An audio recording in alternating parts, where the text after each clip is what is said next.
Lecture du livre du prophète Ézéchiel. Ainsi parle le Seigneur Dieu.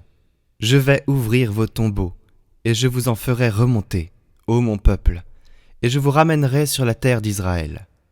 Vous saurez que je suis le Seigneur quand j'ouvrirai vos tombeaux, et vous en ferai remonter, ô mon peuple. Je mettrai en vous mon esprit, et vous vivrez. Je vous donnerai le repos sur votre terre. Alors vous saurez que je suis le Seigneur. J'ai parlé, et je le ferai. Oracle du Seigneur.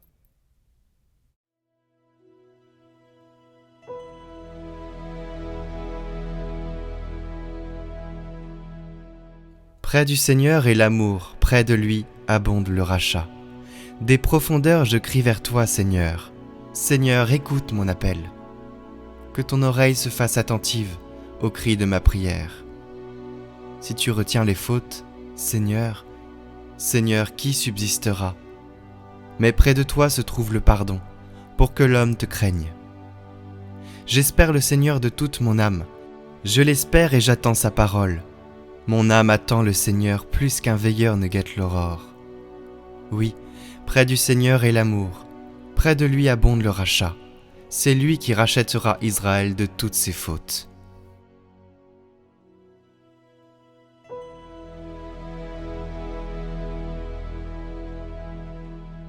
Lecture de la lettre de saint Paul apôtre aux Romains. Frères, ceux qui sont sous l'emprise de la chair ne peuvent pas plaire à Dieu. Or, vous n'êtes pas sous l'emprise de la chair, mais sous celle de l'Esprit, puisque l'Esprit de Dieu habite en vous. Celui qui n'a pas l'Esprit du Christ ne lui appartient pas. Mais si le Christ est en vous, le corps, il est vrai, reste marqué par la mort à cause du péché. Mais l'Esprit vous fait vivre, puisque vous êtes devenus des justes. Et si l'Esprit de celui qui a ressuscité Jésus d'entre les morts habite en vous, celui qui a ressuscité Jésus, le Christ, d'entre les morts, donnera aussi la vie à votre corps mortel, par son Esprit qui habite en vous.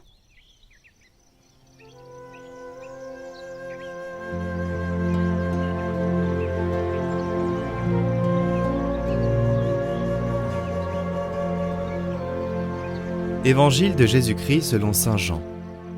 En ce temps-là, il y avait quelqu'un de malade, Lazare de Béthanie, le village de Marie et de Marthe sa sœur. Or Marie était celle qui répandit le parfum sur le Seigneur et lui essuya les pieds avec ses cheveux. C'était son frère Lazare qui était malade.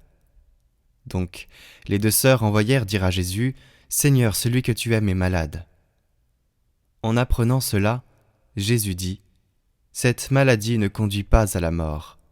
Elle est pour la gloire de Dieu, afin que par elle, le Fils de Dieu soit glorifié. » Jésus aimait Marthe et sa sœur, ainsi que Lazare. Quand il apprit que celui-ci était malade, il demeura 2 jours encore à l'endroit où il se trouvait. Puis après cela, il dit à ses disciples, « Revenons en Judée. » Les disciples lui dirent, « Rabbi, tout récemment, les Juifs là-bas cherchaient à te lapider, et tu y retournes ?» Jésus répondit, « N'y a-t-il pas 12 heures dans une journée ? Celui qui marche pendant le jour ne trébuche pas, parce qu'il voit la lumière de ce monde. Mais celui qui marche pendant la nuit trébuche, parce que la lumière n'est pas en lui. » Après ces paroles, il ajouta, « Lazare, notre ami, s'est endormi, mais je vais aller le tirer de ce sommeil. » Les disciples lui dirent alors, « Seigneur, s'il s'est endormi, il sera sauvé. » Jésus avait parlé de la mort. Eux pensaient qu'il parlait du repos du sommeil.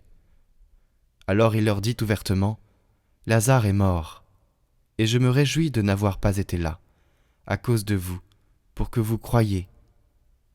Mais allons auprès de lui. » Thomas, appelé Didyme, c'est-à-dire jumeau, dit aux autres disciples, « Allons-y, nous aussi, pour mourir avec lui. » À son arrivée, Jésus trouva Lazare au tombeau depuis 4 jours déjà. Comme Béthanie était tout près de Jérusalem, à une distance de 15 stades, c'est-à-dire une demi-heure de marche environ, beaucoup de Juifs étaient venus réconforter Marthe et Marie au sujet de leur frère. Lorsque Marthe apprit l'arrivée de Jésus, elle partit à sa rencontre, tandis que Marie restait assise à la maison. Marthe dit à Jésus, « Seigneur, si tu avais été ici, mon frère ne serait pas mort. Mais maintenant encore, je le sais, tout ce que tu demanderas à Dieu, Dieu te l'accordera. »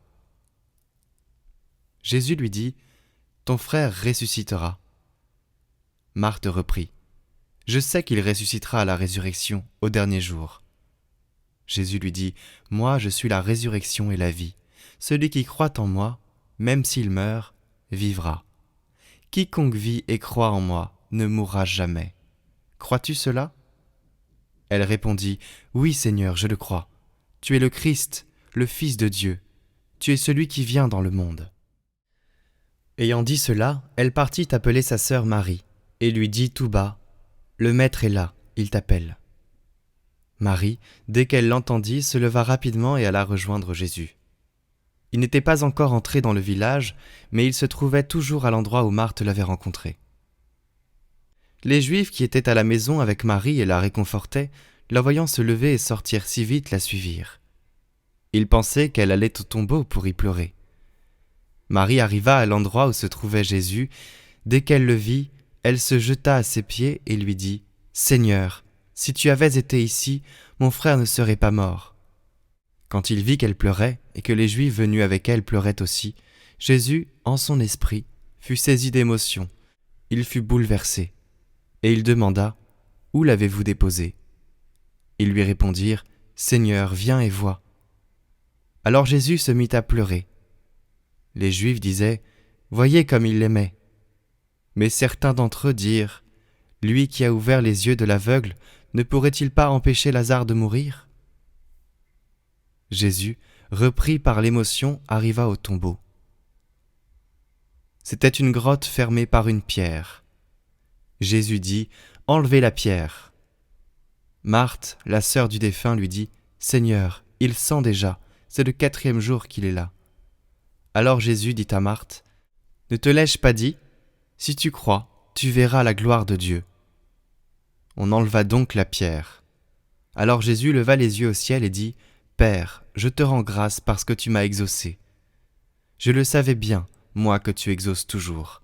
Mais je le dis à cause de la foule qui m'entoure, afin qu'ils croient que c'est toi qui m'as envoyé. » Après cela, il cria d'une voix forte, « Lazare, viens dehors. » Et le mort sortit, les pieds et les mains liés par des bandelettes, le visage enveloppé d'un suaire. Jésus leur dit, « Déliez-le et laissez-le aller. » Beaucoup de Juifs qui étaient venus auprès de Marie et avaient donc vu ce que Jésus avait fait, crurent en lui.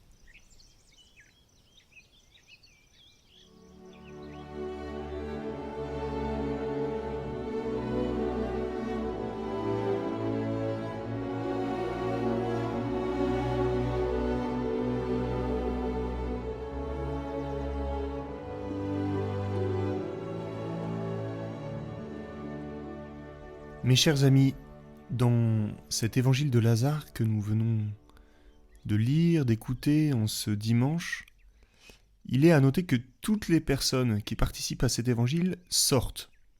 Il y a Jésus et les apôtres qui quittent la Transjordanie pour la Judée, les Juifs sortent de Jérusalem pour aller consoler la famille de Marthe et Marie, Marthe elle-même sort du village pour aller à la rencontre de Jésus, Marie sort de sa maison où elle pleurait, et enfin, Lazare sort de son tombeau. Eh bien, comme chacun d'entre eux, chacun des personnages de cet évangile, vous aussi, nous sommes enfermés bien souvent. Ce sont des prisons mentales dans lesquelles nous sommes enfermés. Parfois, ça peut être des fausses idées sur nous-mêmes, je suis nul, ou des ressentiments, les autres m'ont fait échouer.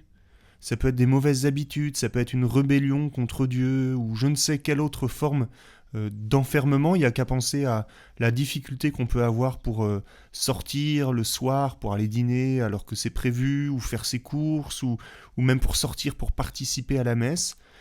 C'est assez dur de s'arrêter, de regarder des vidéos, de scroller sur Internet pour se rendre à telle ou telle activité. Et parfois on se rend compte qu'en fait la télé est bien plus efficace que des barbelés, et que c'est difficile pour nous de sortir de notre confort, de sortir de notre nid douillet, de sortir de chez nous, de notre journée programmée, pour aller à la rencontre des autres. Donc voilà, pensez à la difficulté, ne serait-ce que d'aller pour vous, peut-être aujourd'hui, parler à quelqu'un que vous ne connaissez pas, ce serait difficile de sortir de chez vous. Eh bien, toutes ces prisons dans lesquelles nous sommes font que beaucoup d'entre nous, beaucoup d'entre vous qui m'écoutez, vous vous sentez très seul. Et je vous propose, pour que cette homélie enseignement soit plus concret, de penser à l'une des prisons qui fait partie de votre vie. Et la bonne nouvelle, c'est que avec la façon dont Jésus fait sortir Lazare de son tombeau, eh bien Jésus annonce aussi que vous qui l'aimez comme ses amis, il peut vous faire sortir, chacun d'entre vous, de vos prisons mentales, de vos morts, de vos ténèbres, et que rien n'est irrémédiable. Rien n'est irrémédiable, puisque Lazare est sorti du tombeau. Voilà 3 étapes peut-être par lesquelles Jésus voudrait vous faire sortir de chacune de vos prisons. La première étape du texte, c'est que votre nom soit présenté à Jésus. C'est-à-dire que vous voyez la place du messager de Marthe et Marie qui vont chercher Jésus et qui lui disent « Celui que tu aimes est malade ». Et puis après, il lui dit « Seigneur, viens et vois ». Voilà, tout ce que nous faisons dans la prière de l'Église, c'est aussi de présenter tous les noms des personnes qui sont emprisonnées à Dieu. Et de demander à Dieu de venir les visiter et de venir les libérer de l'état où ils sont. Voilà. Eux qui sont tellement aimés de Dieu. Eh bien, je vous encourage à présenter vos noms les uns les autres dans cette grande prière d'intercession, à présenter vos noms à Jésus parce que Jésus les aime. Et comme Marthe et Marie ont présenté le nom de Lazare à Jésus, eh bien, pour que vous soyez libérés, vous avez besoin que l'Église présente vos noms à Jésus. La deuxième étape, c'est que vous puissiez écouter comme Lazare avant vous, Jésus qui vous appelle de dehors et qui vous demande de sortir. Voilà, il y a ce passage dans l'Évangile où Jésus parle d'une voix forte et fait quitter à Lazare son tombeau en disant « Viens dehors ». Eh bien aujourd'hui, alors que vous m'écoutez, peut-être que vous entendez par la puissance de l'Esprit Saint cette voix à l'intérieur de vous qui vous dit « Sors de ta prison, sors de chez toi, sors de cette prison mentale dans laquelle tu es enfermé et par la puissance de l'Esprit, quitte cette prison et quitte ta rébellion, quitte ta maison, quitte ton confort, quitte tes idées noires, quitte ta timidité. Entendez l'Esprit Saint qui vous appelle maintenant à sortir et peut-être que certains sentent que c'est maintenant même en entendant ces paroles que la puissance de Dieu se déploie en eux et ils sentent qu'aujourd'hui cela s'adresse à eux. Cette parole vient dehors, s'adresse à eux. Et donc sortez maintenant. Sortez, suivez l'appel de Dieu, ayez confiance parce que sa puissance peut tout. Et puis la troisième étape, vous voyez, c'est que il est significatif que lorsque Lazare sort, il est encore enserré dans ses bandelettes. La guérison n'est pas finie. Et donc vous qui allez sortir de vos prisons par l'appel de Dieu, votre guérison n'est pas finie. Vous avez besoin des uns et des autres pour qu'ils vous enlèvent les bandelettes. Et Jésus confie la mission à ceux qui sont là d'enlever les bandelettes de Lazare qui le retiennent encore à la mort. Et cela, c'est le rôle de la communauté. Et donc vous qui voulez sortir de vos prisons, vous avez besoin de la communauté chrétienne. Vous avez besoin de l'Église. Vous avez besoin des autres chrétiens parce que ce sont eux qui ont reçu l'invitation de la part de Jésus, dans le texte d'évangile que nous avons entendu, d'enlever les bandelettes de ceux qui sortent des prisons. Prenez soin des autres, faites partie d'un petit groupe dans votre paroisse, allez à l'église, fréquentez, parlez aux autres pour que chacun puisse enlever, grâce à Dieu, les liens qui nous relient encore les uns les autres à nos prisons duquel nous voulons sortir et, in fine, qui nous relient encore à cette culture de mort. Eh bien voilà, vous avez compris en conclusion que les 3 étapes que Jésus vous propose pour faire son œuvre de salut dans votre vie, c'est que vos noms soient présentés à Jésus par vos voisins, par vos amis. C'est ensuite que vous puissiez écouter l'Esprit qui vous demande de sortir de vos nids, de vos foyers, de vos prisons mentales. Et enfin, que vous puissiez vivre dans l'Église, dans la fraternité, dans la communauté, pour faire l'expérience d'être confiés les uns les autres et vous enlever mutuellement les bandelettes. Et c'est ainsi que le Seigneur réalisera son œuvre pour vous, qu'il vous fera sortir de chacune de vos prisons. C'est ce que nous fêterons particulièrement ensuite, le jour de Pâques, où vraiment le tombeau par excellence a été vaincu, la mort a été vaincue et la vie a repris sa place. Qu'il en soit ainsi, je vous confie tous, au nom du Père et du Fils et du Saint-Esprit. Amen.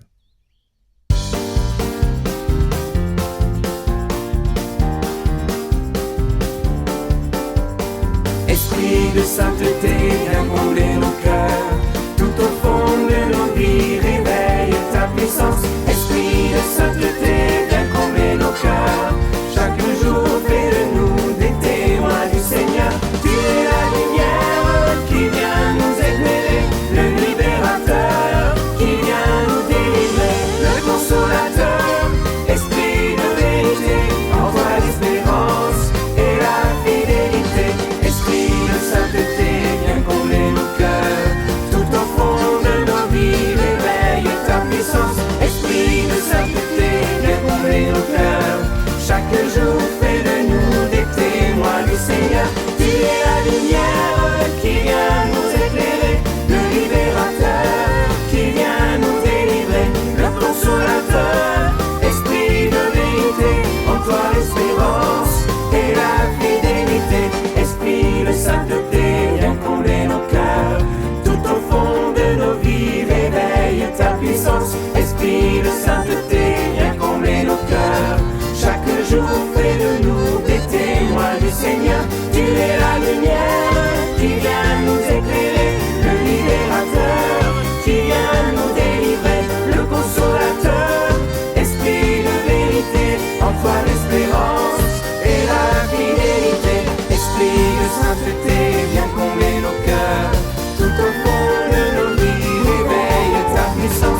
Esprit de sainteté, viens combler nos cœurs. Chaque jour, fais de nous des témoins du Seigneur. Tu es la lumière qui vient nous éclairer, le libérateur qui vient nous délivrer, le consolateur, esprit de vérité, en toi l'espérance et la fidélité. Esprit de sainteté, viens combler nos cœurs. Tout au fond de nos vies, réveille ta puissance. Esprit de sainteté, viens combler nos cœurs. Chaque jour, fais de nous des témoins du Seigneur. Tu es la lumière qui vient nous éclairer, le libérateur qui vient nous délivrer, le consolateur, esprit de vérité, en toi l'espérance et la... Votre parcours de carême, chaque jour, proposé par Radio Maria et Catoglade.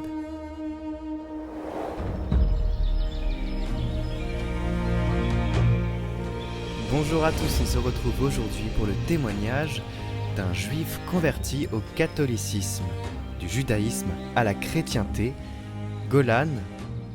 Maintenant, Charles va nous parler de sa conversion, de sa vie de famille, de la figure de Marie, de la figure de Jésus, et on l'écoute maintenant. Bonjour à tous, chers auditeurs de Radio Maria et de Catoglade. Je m'appelle Charles, je me prénommais Golan avant ma conversion et je viens aujourd'hui vous parler de ma conversion au christianisme.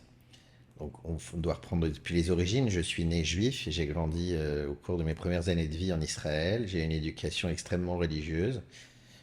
Donc j'ai toujours été près de Dieu, mais je ne connaissais pas Jésus, car dans la religion juive, Jésus est le Messie que l'on attend toute une vie et qui ne vient pas. Et il a fallu que je traverse, comme souvent dans la vie, de l'adversité pour rencontrer Jésus. Et donc ça se passe au cours de l'année 2008. Moi, c'était l'année où j'avais 34 ans et j'avais acheté une très grande maison dans le Val d'Oise. Et cette très grande maison nous a complètement ruinés et on nous a volé beaucoup d'argent et on s'est retrouvés plus ou moins à la rue début décembre, alors qu'on avait 5 enfants en bas âge, dont un dernier qui était un bébé.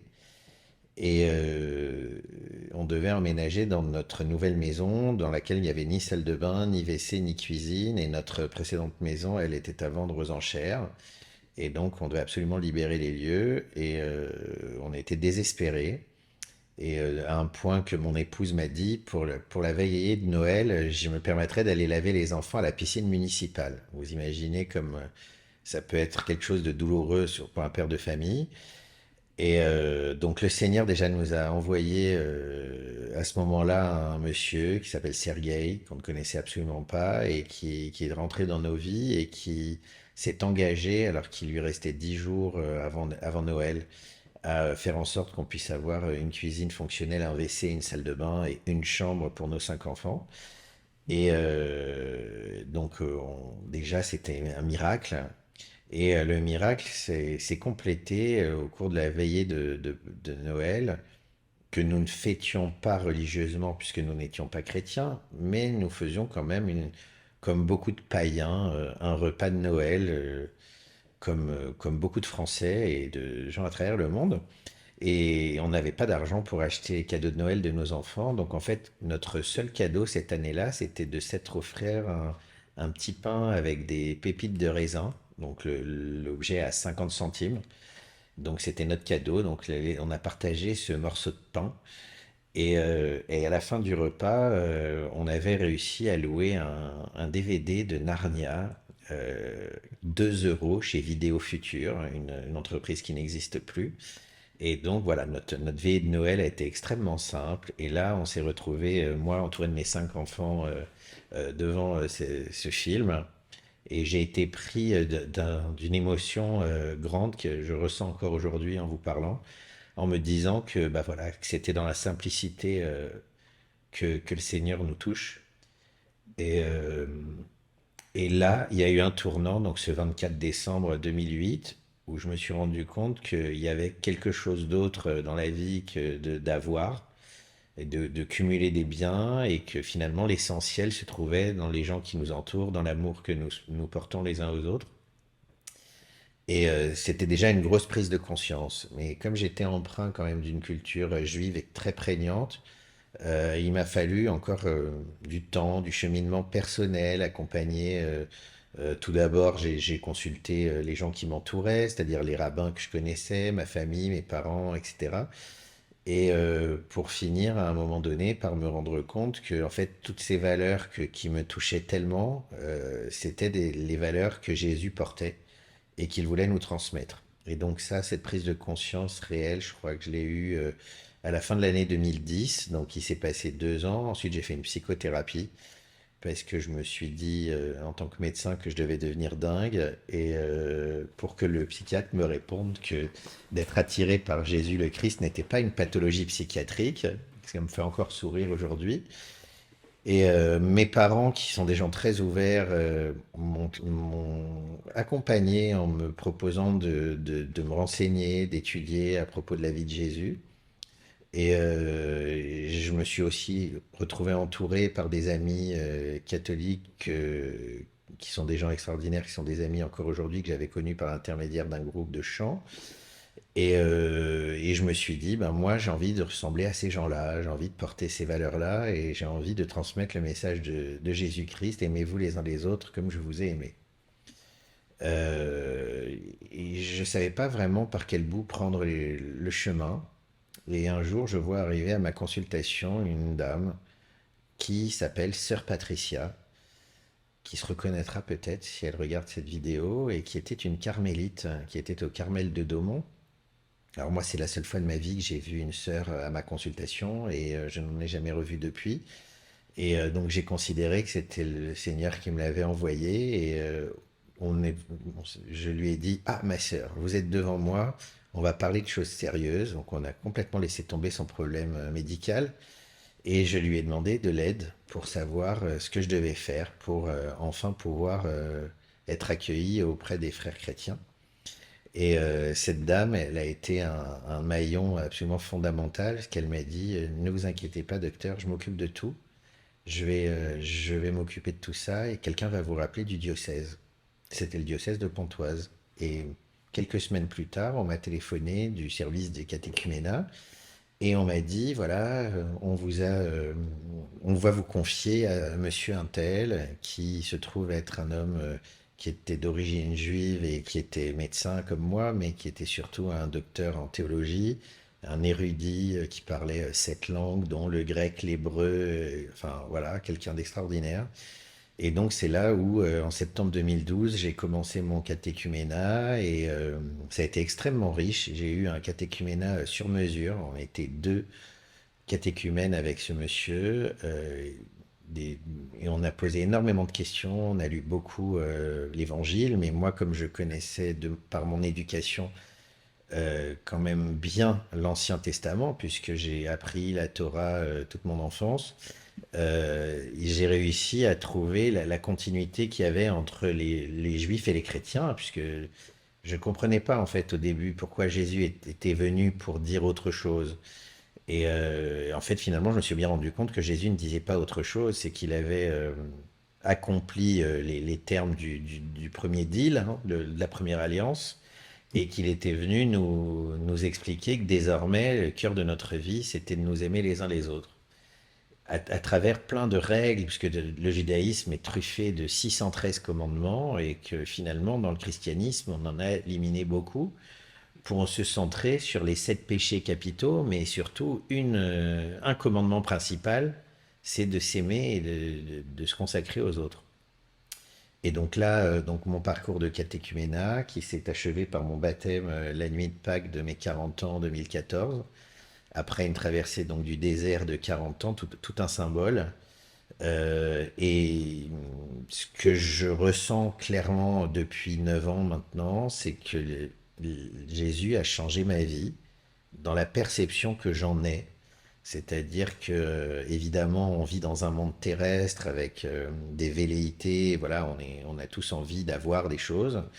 Mais pour le coup, aujourd'hui, si j'ai pas quelque chose, c'est pas important parce que le cœur de ma vie, c'est de partager, d'écouter, de passer du temps avec des gens que j'aime et qui m'aiment et d'essayer de leur apporter la bonne écoute, la bonne parole, de les soutenir quand il y a une difficulté ou autre d'ailleurs, ou de rigoler avec eux quand tout va bien. Et c'est tellement important que ça a complètement changé ma vie. C'est-à-dire que désormais, si je me heurte à une difficulté, je vais relativiser immédiatement. Je ressens pas de frustration ni de contrariété. Hypothèse, je décide de changer de travail pour travailler à tel endroit. Si on me prend pas, je considère que c'est une grâce et c'est une grâce et ça se passe toujours très bien. Si je décide d'acheter un bien mobilier, n'importe quel objet matériel et que finalement ça doit se faire, ça se fait, ça peut être une petite chose. J'achète beaucoup de choses sur le Bon Coin. Alors j'envoie parfois des messages en disant voilà, je voudrais bien acheter votre chaise, votre table ou n'importe quoi. Et puis je me dis bon bah si ça doit se faire, ça se fera. Et si ça se fait pas, c'est pas grave parce que tout ça c'est somme toute que du matériel et ça n'a c'est- j'ai relayé ça complètement à un degré lointain, ce qui n'était pas du tout dans mes valeurs originelles, puisque moi j'étais plutôt dans le constituer un patrimoine, avoir beaucoup et cumuler, accumuler et cumuler. Et donc vraiment aujourd'hui je suis convaincu par le message de Jésus qui est là pour nous dire que l'essentiel de nos vies est dans ce que nous partageons les uns avec les autres. Et voilà, c'est le cœur de mon histoire, c'est ce que je transmets à mes enfants, c'est ce que je partage avec eux ou avec mes amis. Et voilà, c'est vraiment je- il y avait quelqu'un avant et il y a une autre personne aujourd'hui qui vous parle. Et beaucoup de sérénité sur le chemin de Jésus, puisque on lui, on lui confie nos soucis. Alors, j'ai eu la chance d'échanger avec un auteur qui s'appelle Jean-Marie Élie Sedbon, qui est un ancien rabbin qui est devenu chrétien et qui a écrit un ouvrage qui s'appelle De la kippa à la croix. Donc ce livre, je l'ai lu et j'ai eu la possibilité d'échanger avec ce monsieur qui m'a beaucoup aidé parce que je ne comprenais pas de quelle manière on devait prier Jésus, puisque moi j'ai toujours prié Dieu, Dieu le Père, Dieu créateur, mais comment on confie sa vie à Jésus-Christ? Et lui, il m'a dit, Jésus-Christ, il porte ta croix. Donc tu lui confies tous tes soucis, toutes tes galères, et il est là pour ça, il portera tes emmerdes. Et alors, c'est d'une certaine manière, ça me paraît parfois un petit peu ingrat, parce que c'est vrai que quand je rends grâce pour quelque chose de très positif dans ma vie, je rends grâce à Dieu. Et quand je confie mes soucis, je les confie à Jésus pour qu'il les porte sur sa croix. Après, bon, comme vous le savez, on a la chance d'avoir un Dieu qui a plusieurs facettes, qui est trinitaire, et donc voilà, on s'adresse à la même personne finalement. Mais Jésus, pour moi, il a pris la forme de celui qui est là pour m'épauler, c'est une sorte de tuteur, on s'appuie dessus. Et avec son aide, on réussit à tenir debout, à avancer et à faire face à cette vie qui n'est pas toujours facile, quel que soit le milieu dans lequel on évolue, quelle que soit le- la famille que l'on a. Et on a tous des moments difficiles à franchir que l'on confie pas forcément à tout le monde. Et c'est vrai que moi, étant médecin, on avait plutôt tendance à penser que j'avais pas de soucis. Et comme vous pouvez l'entendre, ben, comme tout le monde, j'ai aussi eu ma dose de soucis. Qu'est-ce que selon vous la providence et la miséricorde, le sacrement du pardon? Alors je vais commencer par la miséricorde puisque c'est plus facile pour moi. Ouais, le sacrement de réconciliation, du pardon, c'est vraiment un concept absolument incroyable qui est développé dans le catholicisme que je ne connaissais absolument pas. Et un jour, on a utilisé une métaphore que je vais utiliser aujourd'hui parce que c'est comme ça que je le ressens. C'est comme si tu prenais une douche. C'est-à-dire qu'on est tous, on a plein de péchés et on est bien salis par tout ça. Et quand on se confesse et quand le Seigneur, par intermédiaire du prêtre, nous pardonne, on a vraiment un sentiment de purification, de nettoyage. Et c'est une dimension dans le judaïsme qui n'existe absolument pas, puisque en fait, dans le judaïsme, on doit attendre le jour dernier, donc au moment de sa mort, où en fait on rend des comptes sur le bien et le mal qu'on a fait.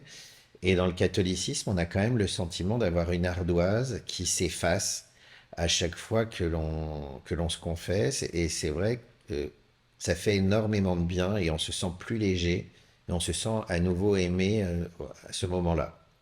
Et la providence, alors, c'est sans doute différent. Dans le judaïsme, on parlerait presque du destin, c'est-à-dire comme si on avait un chemin qui était tracé devant nous et qu'on devait suivre ce chemin qui est pré-tracé, c'est-à-dire le sillon est déjà sur le chemin et on suit ce sillon.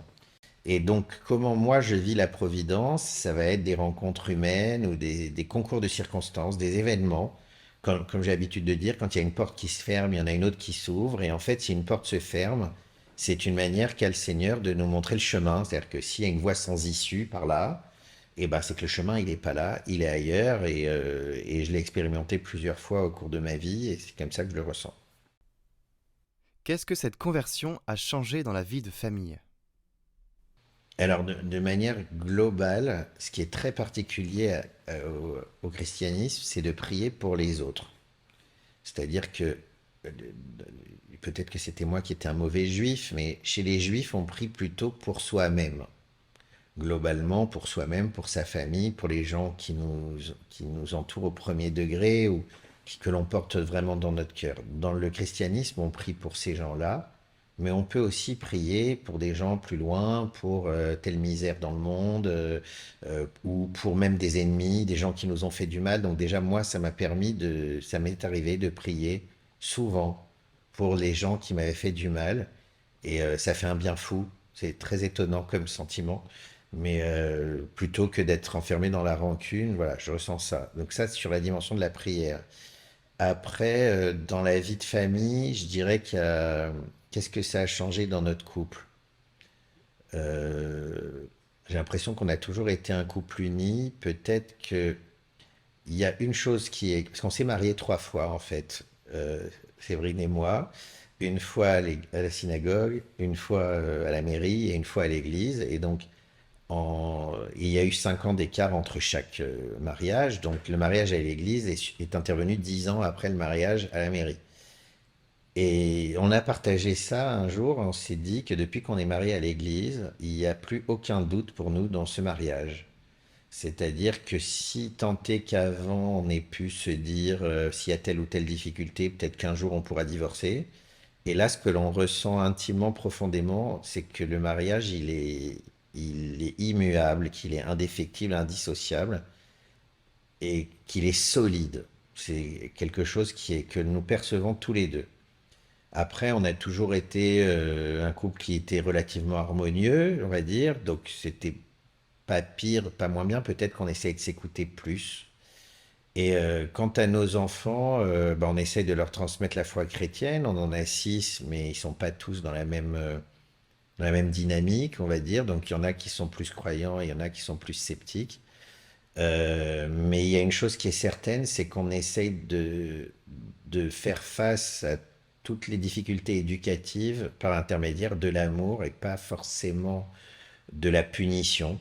C'est-à-dire que, alors, sans doute que c'est le message de Jésus, et pour le coup, c'est ce que j'ai toujours dit, ma mère était sans doute aussi chrétienne sans le savoir, parce que ma mère m'avait guidé sur ce chemin, que c'est beaucoup plus facile d'éduquer les enfants quand on leur fait témoignage de notre amour. Et c'est ce qu'on fait quand même assez souvent, et du coup, on arrive quand même à avancer avec eux, même quand il y a des résistances. J'ai l'impression pour répondre à votre question, il y a énormément d'amour chez nous depuis que Jésus est là. Alors, ce que je ne saurais pas dire, c'est que si Jésus n'avait pas été là, comment aurait évolué la famille? Mais en tout cas, c'est vrai que notre foyer, voilà, il y a pas de dispute entre nos enfants. Il n'y a pas vraiment de dispute entre les parents. C'est assez, c'est une sorte de cohabitation pacifique. Est-ce qu'il y a une parole qui a marqué votre chemin spirituel? La parole qui sort tout le temps, que je cite plusieurs fois par semaine et que mes enfants citent derrière moi, c'est tout est grâce. Ça, c'est tellement vrai et c'est tellement du vécu et on vit parfois des échecs, enfin ce que l'on peut assimiler à un refus, un échec, une contrariété. Au premier degré, ça paraît une déception et en fait, quand on se dit que tout est grâce et que le Seigneur ne fait jamais rien pour rien, d'abord, on fait face à cette note négative avec beaucoup de positivité et finalement, on rebondit très vite et c'est vraiment une parole qui nous guide. Et je l'ai tellement dit que quand mes enfants m'imitent, ils disent tout est grâce. Avez-vous vu le film de Gad Elmaleh, Reste un peu? Comment voir la Vierge Marie?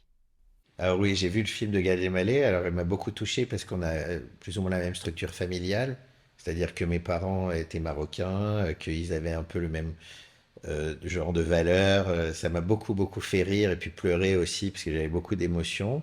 Alors moi, la Vierge Marie, elle était très loin de moi au départ. Ça a été une autre conversion que la conversion à la Vierge Marie, contrairement à Gad. Moi, c'était Jésus, Jésus, Jésus. Et Marie, je n'arrivais pas à concevoir sa sainteté. Enfin, je ne ressentais rien. Et il y a eu d'abord un pèlerinage des pères de famille à Cotignac où j'ai râlé pendant 3 jours et les frères qui étaient là avec moi, ils ont dû me porter pratiquement, pas physiquement, mais psychologiquement pour que j'arrive en haut. Et franchement, j'ai marché toute la route en me disant plus jamais je reviens. Et quand je suis arrivé en haut, et on rentre donc dans l'église Notre-Dame de Grâce et on s'agenouille en chantant un Je vous salue Marie. Et alors là, j'ai levé les yeux et il y avait Notre-Dame de Grâce, donc une icône, quoi, une statue. Donc c'était pas la Vierge Marie puisque c'était une statue. Et alors j'ai été pris d'une émotion absolument indescriptible. Je me suis mis à sangloter de manière caricaturale. J'avais l'impression d'avoir des larmes qui sortaient de mes yeux. Et quand je regardais la statue qui représentait Marie, la statue pleurait aussi. Et là, je me suis dit qu'il y avait un truc qui se passait, qu'on vivait les choses. Donc ça a été pour moi le miracle. Et donc là, il naît un doute. Donc là, on était en juillet 2014. Donc moi, j'étais baptisé depuis 3 mois, mais je croyais bien en Jésus. Mais Marie, là, je me suis dit, bon, il y a peut-être quand même quelque chose avec cette femme incroyable. Et ça s'est confirmé. Et là, à partir de l'événement que je vais vous raconter, elle est vraiment rentrée dans ma vie. Et c'est que donc, le 13 mai 2015, c'était donc l'anniversaire de l'apparition de Marie à Fatima. Et en fait, d'ailleurs, pendant que je vous parle, je suis en train de réaliser une chose. Donc, j'ai un de mes fils qui avait 2 ans. Et on avait une statue dans le jardin, qui était la statue d'une femme qui n'était pas Marie, mais qui d'une certaine manière ressemblait beaucoup à une potentielle icône de Marie. C'était une femme, ça aurait pu être la Vierge, mais c'était pas ça. Et la statue est tombée sur mon fils de 2 ans, une statue qui devait faire au moins 200 kilos. Donc Victor a été blessé, une fracture du bras. Euh, et c'était la veille de la profession de foi de mon fils Clément et de la première communion de mes fils Gabriel et Mathias, donc tout ça sur le même week-end, et l'anniversaire de l'apparition de Marie à Fatima. Et là, je me suis dit, j'ai réalisé après l'événement, une fois que tout était passé, qu'en fait, c'était extrêmement grave ce qui s'était passé, et que l'enfant aurait tout à fait pu mourir écrasé par la statue de 200 kilos. Et que pour moi, alors, il y avait eu un événement ce jour-là, c'est que nous avions une femme de ménage brésilienne qui était protestante et qui ne croyait pas en Marie. Et donc, c'était un vendredi, donc elle quittait la maison à 17 heures. Et moi, je lui ai dit, demain, si vous voulez venir à l'église, il y a la profession de foi de Clément et la communion de Gabriel et Mathias. Vous pouvez venir. En plus, il y a une communauté portugaise, comme elle était portugophone. Et cette femme qui s'est mise à crier dans mon entrée en disant, mais moi, je ne crois pas en Marie. Il me semble, si je ne veux pas transformer ses propos, mais qu'elle ait insulté Marie. Et qu'elle a dit quelque chose du style, de toute façon, cette nana, elle a traité de tous les noms, je ne dirais pas, mais bon, voilà, vous pouvez bien imaginer. Et moi, j'étais désemparé, puisque j'étais pris à ce moment-là, donc c'était avant que la statue tombe sur Victor. Et moi, pris de doute, puisque j'avais pas encore la foi de Marie. Et donc, j'ai pas pris le pied de lui dire, je ne vous permets pas de parler comme ça de la Sainte Vierge Marie, etc. Et j'ai un peu baissé la tête et je l'ai laissé tenir des propos obscènes. Et donc elle est partie. Et donc une heure après cet événement, la statue tombe sur Victor, qui se fracture le bras, qui va très bien aujourd'hui, il a 8 ans, donc il n'est pas mort. Entre 17 heures et 18 heures, ce même jour, mes 2 garçons qui faisaient leur première communion avaient un rendez-vous avec le prêtre qui les préparait à la première communion, donc une séance de préparation à la première communion. Donc je suis allé avec eux, c'était à l'église de Bougival. Et à la fin de notre échange, donc il était 18 heures, et donc je dis au prêtre, vous savez ce qui m'est arrivé aujourd'hui, j'ai ma femme de ménage brésilienne, protestante, qui a tenu tel et tel propos, etc. Et le père me dit, vous auriez dû la reprendre, vous auriez dû faire ci, faire ça, etc. Et puis du coup, on s'est quitté avec, donc il y avait le père Bonnet, mes 2 garçons, moi, et donc on a chanté 3 fois Je vous salue Marie pour rendre grâce, et puis d'une certaine manière comme si c'était pour s'excuser de ne pas avoir été à la hauteur de défendre la réputation de la Vierge. Et on monte dans la voiture, donc 18h05, ça faisait 5 minutes, et ma femme m'appelle et elle me dit, il faut que tu viennes vite, la statue est tombée sur Victor, etc. Donc c'était le moment où nous avons prié la Vierge était quasiment simultanément le moment où cette fameuse statue est tombée sur Victor. Et là, avec le recul, le lendemain, quand j'ai mis bout à bout la succession d'événements entre l'insulte à la Vierge, le Je vous salue Marie 3 fois, l'apparition de Marie à Fatima, enfin bon, tout ça qui était finalement en même temps. Et là, je me suis dit, mais en fait, Marie, elle est extraordinaire, elle a sauvé mon Victor. C'est notre mère à tous, et voilà. Et là, ça a été pour moi, Marie est arrivée dans ma vie, mais finalement avec 7 ans après que Jésus soit arrivé. Donc, contrairement au film de Gad Elmaleh, qui lui est arrivé par l'intermédiaire de Marie, moi je suis arrivé par l'intermédiaire de Jésus. Mais d'un autre côté, ma maman s'appelait Marie, et comme une bonne juive, je vais finir sur cette petite blague, Elle disait, mais si moi je suis Marie, peut-être toi tu es Jésus. Vous voyez, chez les Juifs, on voit toujours qu'on est au top. Donc voilà. Donc pour ma maman, je pouvais devenir chrétien, mais il fallait que je sois le top des chrétiens. Voilà. Merci à tous de m'avoir écouté et bon visionnage et bonne fin de carême et une très belle fête de Pâques à tous.